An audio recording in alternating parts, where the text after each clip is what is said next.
আজকে আমরা শিখব কোন শব্দের নারীবাচক শব্দ হয় না বা কোনটি নিত্য পুরুষবাচক শব্দ।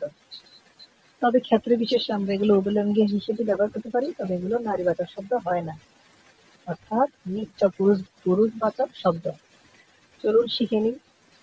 ডাকি, রাষ্ট্রপতি, ঘর জামাই, মোল্লা, জল্লাদ, সেনাপতি, বিচারপতি, ক্রীতদাস, অকৃতদাস, কবি, অনেকে মহিলা কবি বলে থাকেন, কিন্তু এটি আসলে কবি হবে মেন শুদ্ধটা।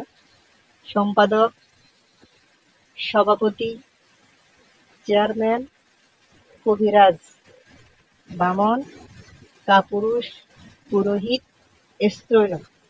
এছাড়াও থাকতে পারে আরো কয়েকটা ইত্যাদি। আমরা যেগুলো মোস্ট কমন পরীক্ষায় আসে সেগুলোই আমরা লেখার চেষ্টা করেছি। ধন্যবাদ।